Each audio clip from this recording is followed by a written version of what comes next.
Here is a man who, actually, when I was looking through his albums, I have one of them, I had two of them. I've always been a fan of his. He's a great, energetic singer, projects wonderful feeling on stage. Nice welcome for Mr. Personality, Lloyd Price. Thank you. I want to know, Lloyd, are you one of the 10 most famous graduates from Kenner High School? I would say so, yes. Yeah, Kenner High School outside of New Orleans. Right. I read your album cover this morning. You got involved in music. You got involved with, like a lot of kids who are probably watching the show, or do watch Midday from time to time, got involved in music in junior high school. That's correct. And playing a trumpet, huh? First I played trumpet, and then I realized that it was too hard on my lips. I decided I'll play piano. Too hard on the old lip? What else were you doing with your lip in those days? Well, a small boy, you know, you do a lot of things, you know, and then we was very popular in school. We had a little band, 14, 15 years old, my brother and I. So we managed to get a lot of free kisses in high school. Well, you just develop your lips with the trumpet, then let it go. Yes. After a while, huh? You're going to be performing with Wilson Pickett, whom we'll meet in a little while, and with the godfather of soul, whom I wish was here, but I don't really understand why he's not here. But anyway, James Brown. You're going to be working Saturday night at the Westchester County Center out in White Plains on Central Avenue. How long have you actually been getting up on stage performing professionally? Actually, it's been all my life, it seemed like. My first record, Lawdy Miss Clawdy, I was 17 years old. And before that, I was like, from 14, was working with my elder brother, who had a club in New Orleans. And all my life, I've been up and down on stages. Right, so it's when people see, you know what frequently happens, I think, if people go to see a performer who has a string of hits like Lawdy Miss Clawdy, You Want to Get Married, Personality, which we're going to play later in the program and so forth, and they think, gee, you know, the guy's been singing these songs for 25 years. Can he really get excited over it? How do you answer a question like that? Well, what happened is I really actually entertained for about 15 years, and then I quit. Why? I opened a nightclub and studio right here in New York, the jazz corner of the world, Birdland. I took that and we call it the turntable. This was like in '68 when I decided I would retire. Because if you keep doing it all the time, you do get tired of singing the same songs over and over and over. Because that's the stuff they want to hear, too. That's right. I sung Stagger Lee and Personality so much, I close my eyes and here it comes. Sure. Well, we can understand that. I decided so that you take a break. You step back. I stepped back, and this would be my first appearance. Since then, I haven't performed. I lived in Africa for 10 years, and I became a farmer. So now I decided that it's time. I have a lot of youth left. So absolutely. We'll go back into music business, and it's an honor to be out at Westchester with the Godfather of Soul, Wilson Pickett, and myself. I think it's going to be a good show, and we're calling it The Living Legends. Well, it's aptly titled. But now let's get into a couple things. You know, my research for today's show was listening to your records, which I love, and reading some album covers. I did not know that you had moved to Africa. What prompted that, and where did you move to? Well, first I was in Ghana, and then I decided that I would go to Nigeria. I was of course, and Zaire, but I spent the past 7 years in Nigeria, and a great fun, great living. Just what did you do? I mean, if somebody who's watching now could identify with that, maybe they've been doing the same thing for 15 or 20 years, they may want to move anywhere. How do you go about organizing your life to move lock, stock, and barrel away for 10 years? Well, it's not easy. Actually, in my mind, you know, as long as you always have a passport and you can always come a ticket, home, right? you can always come home. So you don't really move. I think you're just there, like out in suspension. And I love the country. I love the people, traveling up and down, back and forth. You didn't perform much? No, I didn't perform at all. Not at all? Did you miss it? Yes, I suppose I did. I mean, you know, you meet a lot of people during the course of 10 years. Did you ever, like at a party, you know, with your new friends and stuff, you're sitting around and say, by the way, boom, boom, boom, boom, boom, boom, boom, you've got personality, walk with personality. It's, hey, where'd you get that? That ever happen? Yes, one night I was sitting with some friends. I was having a party, and somehow or another, somebody got a hold of one of those Sha-Na-Na tapes that I had made a show with Sha-Na-Na in probably '78. And this was like a year or so ago. Up pops Sha-Na-Na and Lloyd Price on TV 10 in Nigeria, in Lagos. I couldn't believe it. So they say, that's what you do. Nobody knew what I did. Before we go to the audience, one question. What did you do there? You say you were farming? Yeah, well, I tried to really organize the music industry. I think that there's 120 million people in Nigeria. So there's a lot of great talent. I think the music industry in Nigeria will probably replace the reggae, or there will be a combination of these two. That's something that would be the trend that could just happen like that. All of a sudden, the whole musical force coming from a place. Yeah. That is right. So mostly I was just studying and just getting my head together about new music, new directions. Good for you. Yes. Well, that's wonderful. Good growth. That's what it's all about, isn't it, Lloyd? That is right, got to keep Bill. growing. Yes. All right. Speaking of growing, here's about 6 feet 1 inches worth of growing. Let's go into the audience, get the lights up, and say hello to, what's your name? Cliff Hollingsworth. Cliff Hollingsworth. Where are you from, Cliff? I'm from Brooklyn. Nice to have you with us. What would you like to ask Lloyd? Well, I was going to ask him, was he doing anything to promote new talent and upgrowing talent, especially with the young kids today? I see that you went to Africa, so evidently your mind was set on promoting new talent and different talent. That is absolutely right, Bill. I intend to go back into music business in New York, and in the trades about a month from now there will be announcements about what we're doing. We're definitely looking for new talent and trying to, go back into the music business, record and publishing wise, for writers and composers. Will you be pulling any performing talent or writing talent, composing talent from Africa over here? Yes, a lot of great talent in Africa, and maybe that would be the culmination of what I've been searching for, is to bring the two things together. Very interesting. Bill, thanks for your question. Thank you very much. Thank you. Next up to the mic, hello. Hello, my name is Dolores Taylor. In addition to what you're doing now, is there anything in the future that you still want to accomplish? Ooh, good question. That's a good question, Dolores. Yes, well, every day I thank God for a new day, and I should hope to be able to put the music as I remember as a kid, where there used to be 8,000 record labels, in the music industry, say 20 years ago. Now there's only 4 or 5 majors. So the new talent really does not have an opportunity to get any exposure, because you got to go up through the corporate structure, and then it's very difficult to see anyone who can give you a new talent, a legitimate answer to their product. So we hope that we can change this again by having an open door policy for new talent, and so that the music can be exposed, we can begin to then search out for grassroots talent. You'll be based here in New York. We will be based in New York, Oh, yes. good. Thank you. Hello.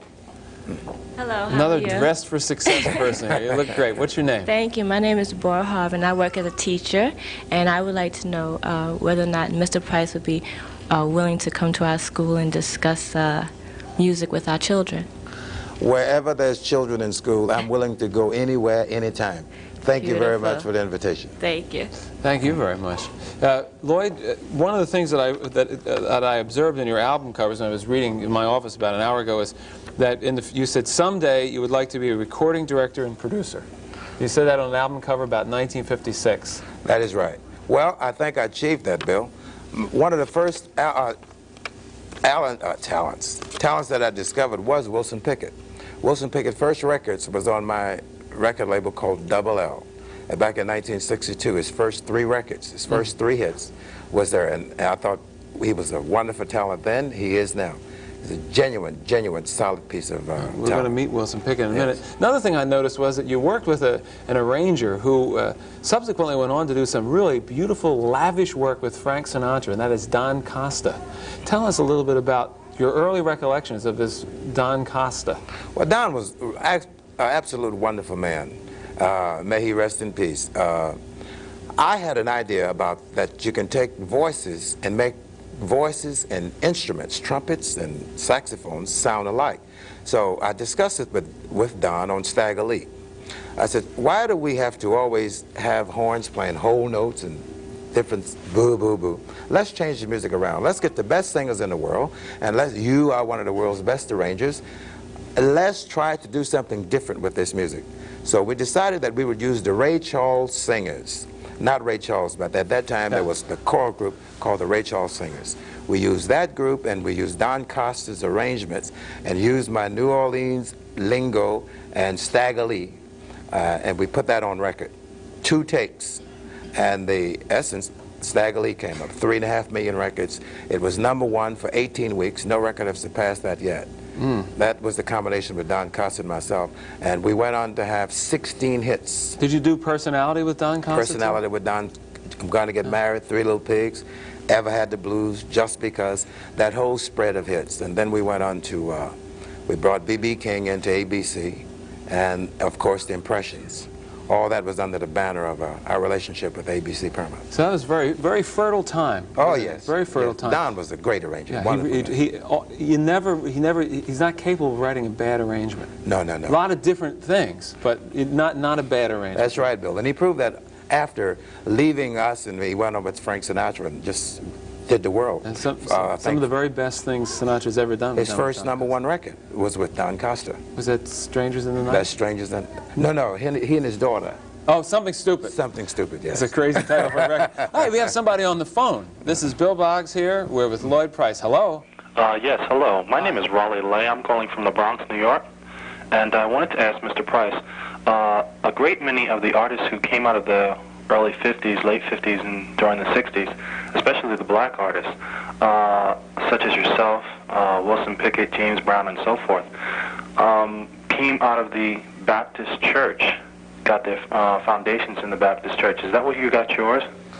No, I cannot tell that lie. Well, tell another one. No, I did not. I grew up, actually, my brother, again, he had a nightclub. I never really was old enough I mean, during the times, to get old enough to get hooked into the church thing, in terms of as a singer. My parents, my father is a Baptist minister, and my mother is the mother of the church today. But no, I never did sing in church. Oh, okay. Well, one other thing. I understand you're going to be performing here in New York very soon. Will you be opening up another nightclub here in New York as well, possibly in the city, Manhattan, or downtown the Village, such as the Bottom Line or something of that nature? No. I think I'm just going to concentrate on trying to create and produce new talent. Oh, that's a shame, because we really miss you and other artists such as Wilson Pickett and James Brown and those of your caliber, and we definitely like to see you again and perform here in New York. This way we don't have to travel all the way out to Westchester all the time, not to mention the fact that... It's not like driving to Cleveland. Exactly. I mean, it's only Westchester. Come on out to Westchester. You have a good time. Thank you very much. I'm glad you could call in. Let me see if I have another call on the line. This is Bill Boggs. Hello. Yes, hello. Good day, Mr. Boggs and Yes. Mr. Price. My name is Erwin Hall from Plainfield. Yes, Erwin. What would you like to ask? Okay, I would like to ask, I'm an avid fan of Mr. Price, I would like to say that, and I would like to know what new records or new tunes that we could look forward to in the next 6 months or so. Well, actually, we're looking at several different songs now. We're not exactly sure of which one we're going to select. But I don't know if it'll be this year when we will have music in the street. Probably the first of next year is what we're looking toward. And we just want to make sure that we do it right.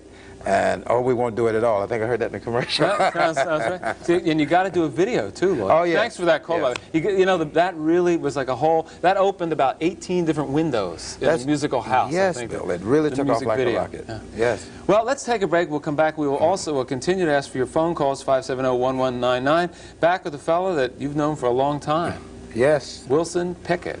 The Wicked Picket. At the noon hour. Wilson Pickett coming back. I'm just listening like everybody else. Let's have a nice welcome for Wilson Pickett.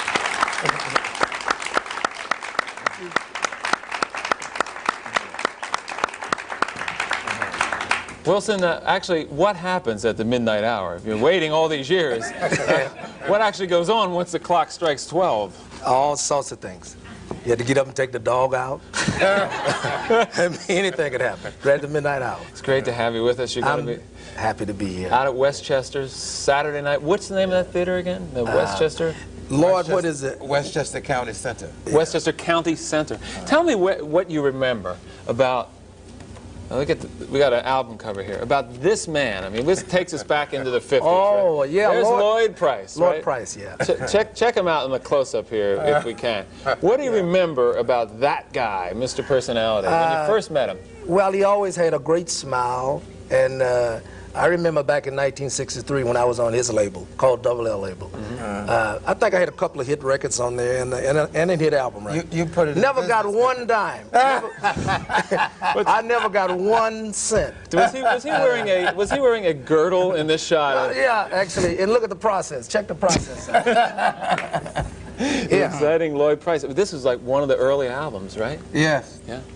Well, actually, and Lloyd Price, they always had these Fleetwoods and Eldorados and everything. So I had never had one, you know. So they rented me a Fleetwood to go on the road for promotion. Right. So they had this great big black chauffeur. He even wore the hat and everything. I'm sitting in the back. So at every toll booth, he would hand the pictures out, my little pictures. Said, "Boss, he's big back there." But in every 5 miles, he would give me another aspirin. He said, "Take these, boss, for your headache." I said, "But I don't have a headache." He said, "If you take these, you won't have one." That was his chauffeur, you know. You must have had some good times back then. Yeah. I mean, in a way, we look at, for me, going through high school during literally happy days in the late 50s, there was a birth of rock and roll. Yourself, Chuck Berry, Elvis Presley, Fats Domino. It must have, you know, in those days, there was a song, rock and roll is here to stay. Look, here we are sitting in 1984. I just saw this morning the area of Central Park that's going to be fenced off, the Strawberry Fields tribute to John Lennon. It's great. I thought to myself, here's a permanent part of the city, a cultural figure like John Lennon. You are cultural figures of this whole thing. In those days, did you have any sense that this was a fluke, perhaps, that, you know, music comes and music goes and rock would only be around for a little while? Well, rock and roll, blues, I call jazz, it all rock and roll, yeah. is always here to stay. You know, country and western gospel, which is the same thing. It's just a different way of presenting it nowadays. Now people calling it dance music. You know, just call it what you want it. You know, don't call it too late, you know. So actually, these musics will always live, especially rock and roll. Yeah. But do you guys get turned on by Michael Jackson's music? I mean, does that make you move? I love Michael Jackson. Yes, Michael, I mean, he's really something. Incidentally, we hope he gets well back. Oh, I think he's going to be okay. But everywhere you go now, I was in the supermarket this morning. Just before I came here, I was getting some soup or something to eat, and the little kid was buying Michael Jackson's buttons and little things to put all over. He had a whole chest full of them, you know. I said to myself, I said, how lucky can the guy be? And I was thinking back in the days when we were hot stuff, you know, and couldn't even sell a handkerchief. That's right. Listen, if you had only come up with the idea of wearing one glove, right, back in the late 50s, early 60s, everything would have been socks cool. Or something. I don't know. Tell me about a group called the Falcons. Oh yeah, this was made up of a bunch of good guys out of Detroit, Michigan. Incidentally, Eddie Floyd is one of the Falcons, original Falcons. Myself, Sir Mac Rice, Joe Stubbs, who was the brother of Levi Stubbs, the lead singer of the Four Tops. Then we had Lance Finley and Ben Knight. And those were my learning days on the road. Was Joe Jackson in that group, Pickett? Joe Jackson. Joe Stubbs. No, but Michael Jackson, was his father I never heard of him in my entire life. No, but that's where I got my first start. Yeah? In Detroit, Michigan, yeah. Was that pre-Motown, just pre-Motown? No, they weren't on Motown. We was on a label called was it before Motown, or was it the same time? It was before Motown. Yeah. Actually, at that time, our manager was kind of coaching Berry Gordy into the business. And he taught him a lot. His name was Robert West. Robert West. Yeah. This was our manager. So at that time, when Berry Gordy really got a toehold, he wanted to sew up everything in the Motor City. Yeah. But we would never sign with Motown. Well, one of the things I wanted to ask both of you is, and we had one viewer called in with the church question, which is a natural question, is how does where you grew up affect your music, the way it evolved? You grew up close to New Orleans, right? Right. You grew up in Detroit. No, actually, I grew up in Princeville, Alabama. I didn't know that. I'm sorry. That's where I was born. Yeah. Right in the cotton patch. So, yeah. Yeah. What? You ever seen any cotton? Raw cotton? Yeah, yeah. Yeah, I think. Don't just tell the truth. I mean, you never seen it. I was in I would tell you. I was in North Carolina. I think I have seen cotton growing. I think. Is that cute? I think I've seen it growing. I know I have a T-shirt made of right, of cotton. You come from the patch. That could be some of the very cotton that I picked. Is that true? That's right. How young were you when you started? Oh, I was driving trucks, plying tractors and everything when I was about 9 years old. And actually, I was picking 300 and 400 pounds of cotton a day. You know, we'd work hard, sun up to sundown, from 6 to 6. I'm so glad that you know, that I was able to, you know, get away from sing. that. Yeah. Once I came from the patch. Yeah, right from the patch. But once I got a toehold, I moved my whole family out from down there. So where would you say, if you had to trace your musical roots or your musical inspiration, when you first really felt it happening? The very right first out of the gospel. Right out of the church. I organized a group called the Violinaires. Was one of the greatest gospel groups out there today. Right out of Detroit, Michigan. When I did go to Detroit, Michigan, I was 15 years old.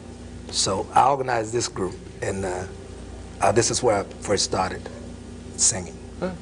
You see people standing now. That means we got some questions for Wilson Pickett and Lloyd Price. And I'm so happy you all could be with us today, because I know you came because you wanted to meet these gentlemen. So it's good to have you with us. What's your name?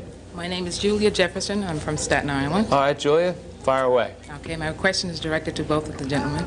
I've been a fan of yours for well over 20 years. And when you think how long 20 years is, Watch it. You both look fantastic. I want to know if you have a secret to keep it going so long. Now, well, I keep in good shape. My wife runs me out of the house quite often, and yeah, I get that exercise there, you know, and that's about it for me. Yeah. Well, I never drank, never smoked, and I run 3 or 4 miles every day, and I just tried to eat right. Yeah. Imagine how he'd look if he drank and smoked. No, he's really funny.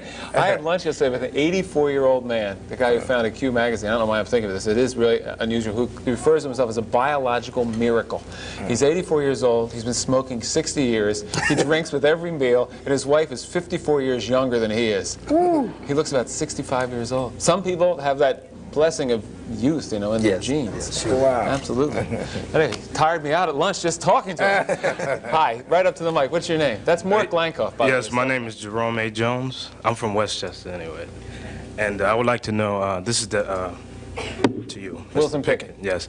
And I would like to know if you wrote all your lyrics. My earlier hits, most of them I wrote, like The Midnight Hour, 6345789, If You Need Me, Call Me, all the songs. All of the early ones I wrote. I've always found that I could write better for me than other people could. And this is why, this what motivated me to continue to try and write prior to going into the studio. Would you be interested in writing for anybody else at this point? Well, I'm a little behind for writing for myself right now. But I would love to. But you have to see, if you're going to sing any Wilson Pickett material or lyrics, there's got to be more than 2 lyrics in the song. You see, you can't just say the same thing all over again, because I'm going to write more than that. All right, good. Thank you. Thank you. Well, our next fellow is coming up to the mic. We have somebody on the phone for either Lloyd or Wilson or both. Hello, this is Bill Boggs. Come in. Yes, this is Norman Bates from White Plains. Norman Bates? From White Plains, yes. What does Mr. Pickett think of the recent Marvin Gaye incident?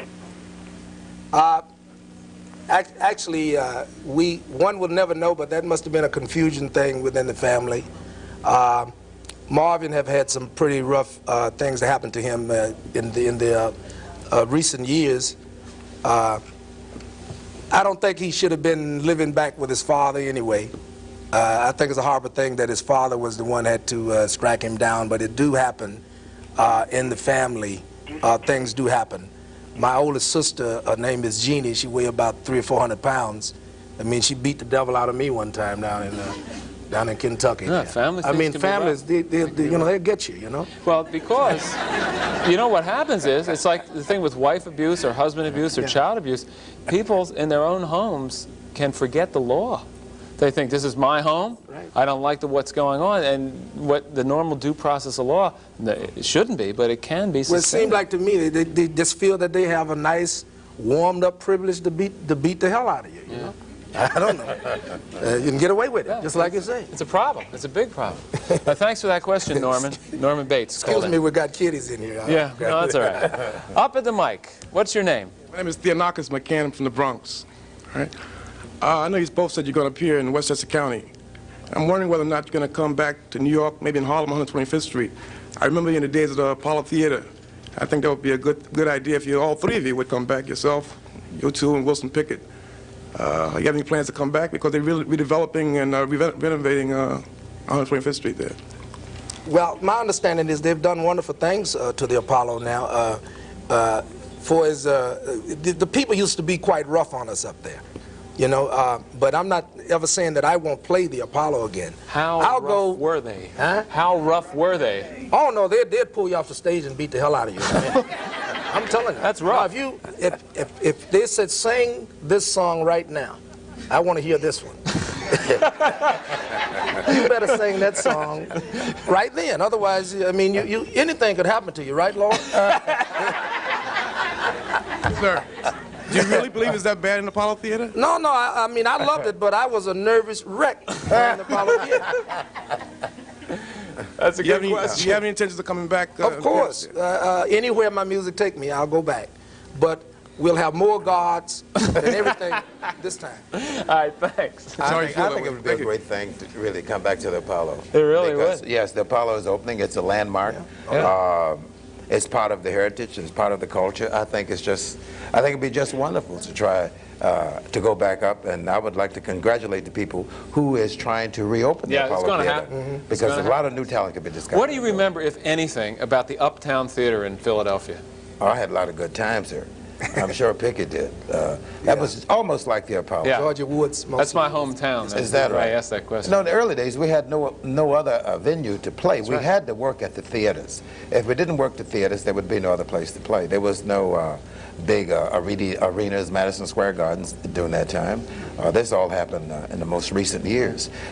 There was the Armory, and the Armory was almost as worse, I imagine, than what Pickett described as the Apollo. Yeah.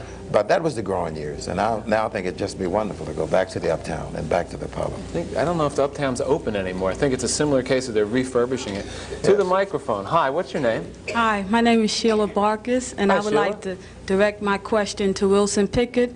I would like to know if in the future you plan to make a transition from the music you sang to the current disco sound?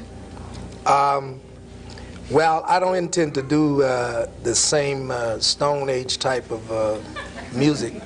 What I'd like to do is, if they say dance music, let's dance. In my opinion, we always have done dance music in the first place. What we have to add now is the sophisticated electronic sound of today.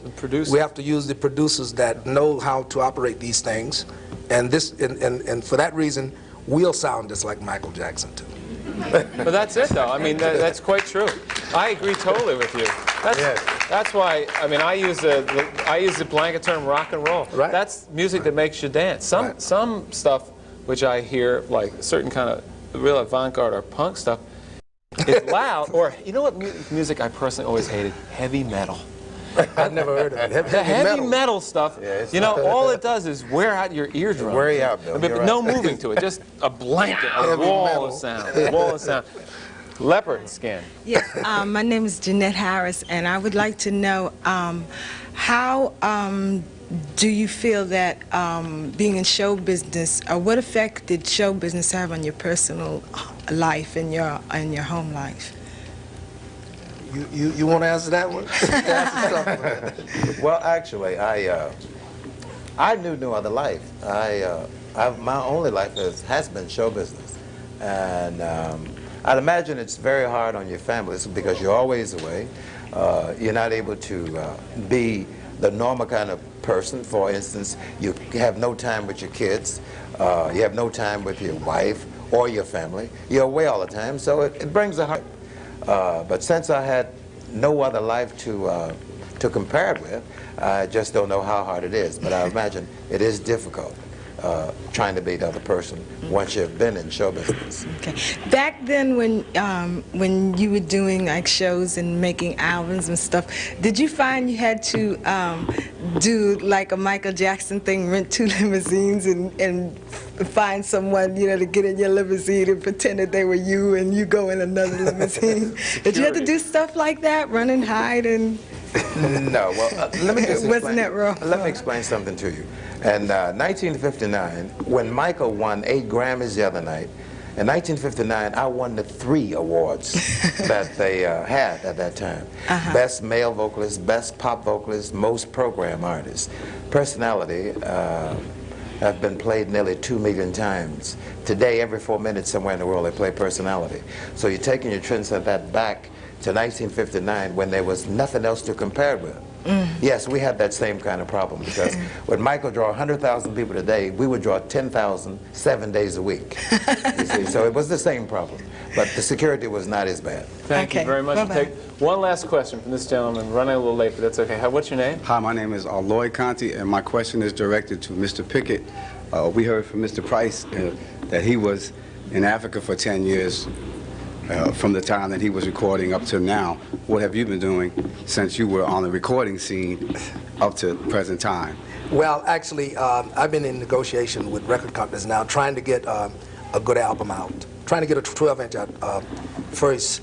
I negotiated a situation with Elektra Records, which is Warner Communication.